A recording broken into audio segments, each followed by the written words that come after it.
Hello friends, টেক্সারিং online চ্যানেলে আপনাদের সকলকে জানাই স্বাগতম। আজকের সবচেয়ে বড় খবর, বিজেপি করার শাস্তি, মুসলিম মহিলাকে নগ্ন করে ঘোরানো হলো গ্রামে, অভিযুক্ত টিএমসি। তো রাজ্যে বিরোধী দলগুলির পক্ষ থেকে যে ভোট পরবর্তী সন্ত্রাসের অভিযোগ করা হয় তার চরম রূপ দেখা গেল কোচবিহারে। শুধু বিজেপি করেন, এই অপরাধী এক মুসলিম মহিলাকে প্রকাশ্যে নগ্ন করে মারধরের পর চুলের মুঠি ধরে প্রায় 1 কিলোমিটার টেনে হিঁচড়ে নিয়ে যাবার অভিযোগ উঠল তৃণমূল কংগ্রেস আশ্রিত দুষ্কৃতীদের বিরুদ্ধে। সোশ্যাল মিডিয়ায় ছড়িয়ে পড়েছে এই ভিডিও। তবে এই ভিডিওর সত্যতা আমাদের পক্ষ থেকে যাচাই করা হয়নি। তবে এই ভিডিও ঘিরে শুধু রাজ্য রাজনীতিতেই নয়, জাতীয় স্তরেও আলোড়ন তৈরি হয়েছে। এই ঘটনা নিয়ে তৃণমূল কংগ্রেসকে তীব্র আক্রমণ করেছে বিজেপি, পুলিশের বিরুদ্ধে নিষ্ক্রিয়তার অভিযোগও করেছে বিজেপি।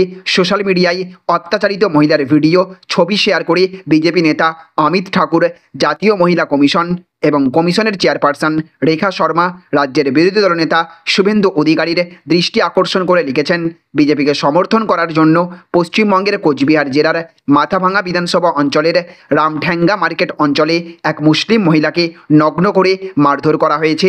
বিজেপির সংখ্যালঘু মোর্চার সদস্যা রোশনারা খাতুনের চুলের মুঠি ধরে মারধর করা হয়, তার উপর প্রচণ্ড শারীরিক অত্যাচারও করা হয়। এই বর্বরচিত ঘটনায় মুসলিম সম্প্রদায় স্তম্ভিত। রোশনারা এখন হাসপাতালে ভর্তি রয়েছেন। অত্যাচারিত মহিলা অভিযোগ করেছেন, তিনি মাঠে কাজ করতে যাওয়ার জন্য বাড়ি থেকে বেরিয়েছিলেন। সেই সময় তৃণমূল কংগ্রেসের মহিলা কর্মীরা তাকে ধরে মারধর শুরু করেন। এরপর বিবস্ত্র করে চুলের মুঠি ধরে টানতে টানতে নিয়ে যাওয়া হয়। এরপর তাকে বাড়ির সামনে ফেলে দিয়ে যাওয়া হয়। শুধু তাই নয়, এছাড়াও জানবো আমরা আজকের আরও বেশ কয়েকটি খবর। আর তার আগে আপনাদের কাছে করব একটা ছোট্ট রিকোয়েস্ট, আপনি যদি আমাদের চ্যানেলে নতুন হয়ে থাকেন তাহলে আমাদের চ্যানেলে সাবস্ক্রাইব করার সঙ্গে সঙ্গে পাশের বেল আইকনটিকে বাজিয়ে রাখবেন। আর আপনি যদি এই ভিডিওটি ফেসবুক থেকে দেখে থাকেন তাহলে অবশ্যই পেজটিকে ফলো করবেন এবং এই ভিডিওটিতে এক্ষুনি একটা লাইক করে দেবেন। জনস্বার্থে ভিডিওটিকে প্রচুর পরিমাণে শেয়ার করবেন। তো দেখুন আজকের আরও একটি বড় খবর, তৃণমূল নেতাকে গ্রেপ্তারের নামে নাটক করলেন কি মমতা, গোপন তথ্য ফাঁস, জেনে নিন বিস্তারিত। তো হকার উচ্ছেদ এবং জবরদখলের বিরুদ্ধে মুখ্যমন্ত্রী ধমক দেওয়ার পরেই অ্যাকশন শুরু করে দিয়েছে পুলিশ।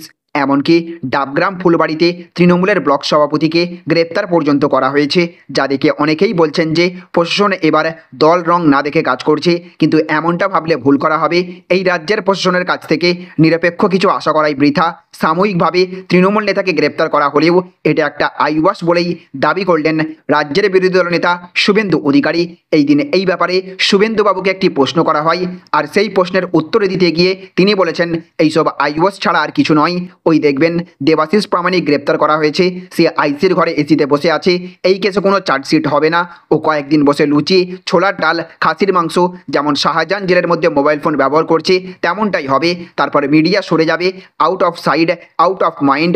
অর্থাৎ সাময়িকভাবে এই রাজ্যের মুখ্যমন্ত্রী ড্যামেজ কন্ট্রোল করতে এবং নিজের ভাবমূর্তি পুনরুদ্ধার করতেই যে এই নাটকটা পুলিশকে দিয়ে করিয়েছেন তা স্পষ্ট। শুভেন্দু অধিকারীর বক্তব্যের পর তেমনটাই বলছেন রাজনৈতিক সমালোচকরা। তো দেখুন আজকের আরও একটি বড় খবর, মিড ডে মিলে বিছে ওই খাবারই পড়ুয়াদের খেতে বললেন শিক্ষকরা। তো মিড ডে মিলের খাবারে ভাসছে আস্ত একটা কাঁকড়া বিছে, আর সেই কাঁকড়া বিছে ফেলে বাকি খাবার খাবার পরামর্শ দিলেন শিক্ষকরা। এমনই অভিযোগে উত্তাল হলো বাঁকুড়ার গঙ্গাল জটঘাটির লক্ষ্মণপুর পরমহংস জগন্নাথ বিদ্যাপীঠ, যা নিয়ে একেবারে তীব্র চাঞ্চল্য ছড়িয়ে পড়ে স্কুল চত্বরে। স্থানীয় সূত্রের খবর, অন্যান্য দিনের মতো এই দিনও লক্ষ্মণপুর পরমহংস জগন্নাথ বিদ্যাপীঠের ছাত্র ছাত্রীদের জন্য মিড ডে মিলে রান্না করা হয় এবং সেই খাবারই সময় মেনে পড়ুয়াদের পরিবেশন করা হয়। আর সেই খাবার খেতে গিয়ে এক পড়ুয়ার নজরে আসে একটি আস্ত কাঁকড়া বিছে পড়ে রয়েছে খাবারের মধ্যে, যা নিয়ে আতঙ্কিত হয়ে পড়েন স্কুল পড়ুয়ারা। মুহূর্তের মধ্যেই বিষয়টি জানাজানি হয়ে যায়, আর তা হতেই পড়ুয়া অভিভাবক মহলে ব্যাপক চাঞ্চল্য ছড়ায়। স্কুল ছুটির পর শিক্ষক শিক্ষিকারা বাড়ি চলে যাওয়ায় উত্তেজিত জনতা স্থানীয় গ্রাম পঞ্চায়েতে বিক্ষোভ দেখান।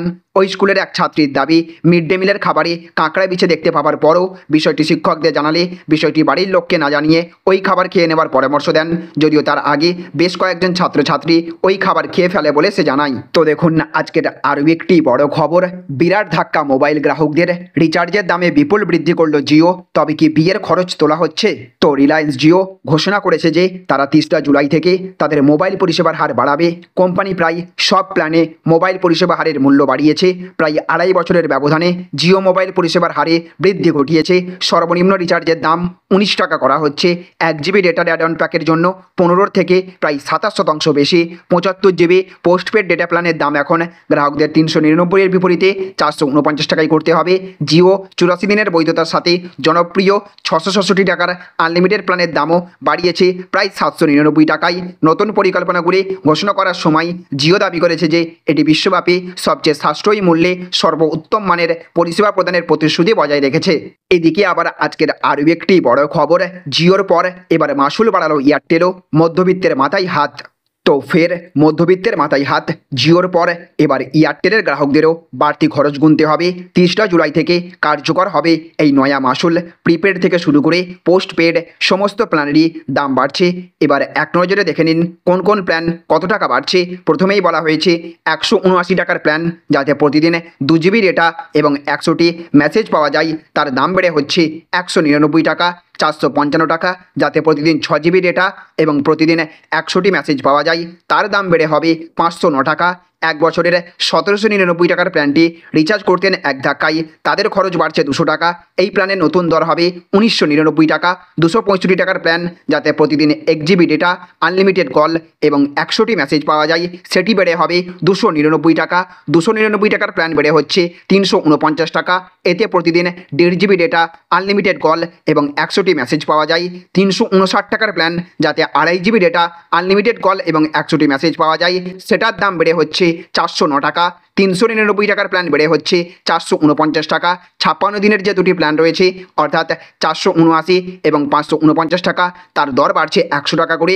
719 টাকার প্ল্যান, যাতে 84 দিন প্রতিদিন মেলে 1.5 জিবি ডেটা, আনলিমিটেড কল এবং 100টি মেসেজ, তার দর বেড়ে হচ্ছে 859 টাকা। 839 টাকার প্ল্যানের দাম বেড়ে হচ্ছে 979 টাকা। পাবেন প্রতিদিন 2 জিবি ডেটা, আনলিমিটেড কল এবং 100টি মেসেজ, মেয়াদ 84 দিনের। 2999 টাকার প্ল্যানের দর বেড়ে হচ্ছে 3600 টাকা, যাতে প্রতিদিন পাবেন 2 জিবি ডেটা, আনলিমিটেড কল এবং 100টি মেসেজ, মেয়াদ তার 1 বছর। এছাড়া ডেটা অ্যাড অন এবং পোস্টপেডের খরচও বাড়ছে। প্ল্যানের দাম বাড়ানোর কথা আগেই ঘোষণা করেছে জিও, সেক্ষেত্রে কার্যকর হবে আগামী মাসের 3 তারিখ থেকে। তো দেখুন আজকের আরও একটি আপডেট, বাংলার সব গ্রাম পঞ্চায়েতকে দিতে হবে 8 বছরের সব খরচের হিসেব। তো কেন্দ্রে তৃতীয়বারের জন্য ক্ষমতায় ফিরেই ফের বাংলার প্রতি কড়া মনোভাব নিতে শুরু করে দিয়েছে কেন্দ্রের ক্ষমতাসীন নরেন্দ্র মোদীর সরকার। রাজ্যের ক্ষমতাসীন মমতা বন্দ্যোপাধ্যায়ের সরকারকে চিঠি পাঠানো হয়েছে কেন্দ্রের তরফে। সেই চিঠিতে বলা দেওয়া হয়েছে বাংলার সব গ্রাম পঞ্চায়েতকে গত 8 বছরের আর্থিক হিসেব জমা দিতে হবে। শুধু তাই নয়, পঞ্চায়েত ধরে ধরে কত জনশতাংশ যেখানে নির্বাচন হয়েছে সেখানে বর্তমানে বোর্ড আছে কিনা ইত্যাদি জানাতে হবে। কেন্দ্রের এই চিঠি পাওয়ার পর রাজ্যের পঞ্চায়েত দপ্তর থেকেও প্রতিটি জেলাকে যাবতীয় তথ্য জমা দিতে বলেছে। প্রাথমিকভাবে জানা গিয়েছে পঞ্চদশ অর্থ কমিশনের টাকা খরচ নিয়ে এখন জেলায় জেলায় তৎপরতা চলছে, কেননা 2026 সালের মার্চ মাসে এই কমিশনের মেয়াদ ফুরিয়ে যাবে। আর তার জেরে এখন থেকেই কেন্দ্র সরকার ষোড়শ অর্থ কমিশনের প্রক্রিয়া শুরু করে দিয়েছে। সেই সূত্রেই আগের টাকার হিসেব চাওয়া হয়েছে।